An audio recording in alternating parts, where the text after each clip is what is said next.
Coach Vance Newgard here, Senior International Olympic Weightlifting Coach and Professor of Sport and Exercise Science.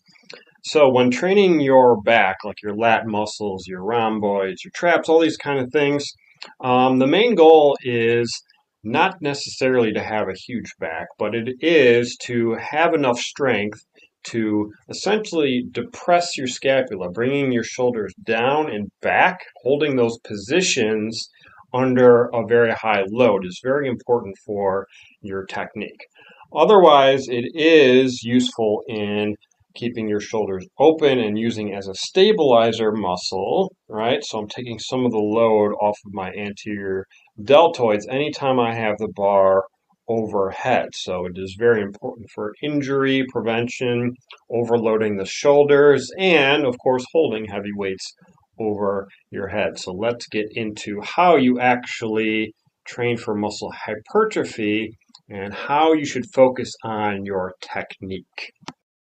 Any row you do, if your goal is hypertrophy, you should allow your shoulders to roll forward and some flexion in the middle of the spine to get a good stretch in the back muscles before you actually pull with the arm. This will give you more muscle growth, but also teaches you to be able to control and depress your scapula muscles, which will carry over into your positions during your pull. Straight arm pull downs are good for muscle growth in the lats, but also teach the athlete to use the lats to pull the bar close to the body without bending their arms. You should focus on getting a good stretch in the back and the shoulders before you pull the bar down.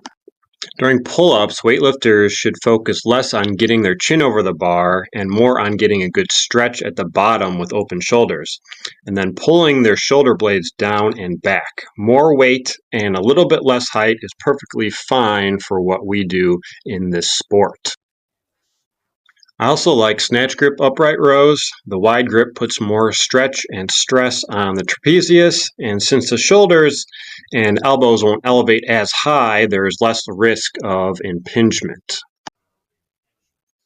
Any back raises are good for training the erector muscles, but if you really want to focus on the growth of your erectors, set the hips further back to allow flexion in the spine and a stretch in the muscles.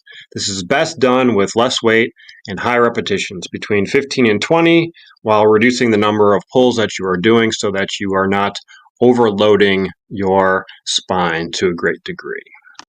Curls are last on the list for weightlifters, but can be beneficial to strengthen the elbows. The standing curl is not as good for muscle growth and training your elbows as the preacher curl and the incline curl. Changing the force curve puts more load when you are in the lengthened position with the biceps instead of the shortened position, which is not as good for muscle growth.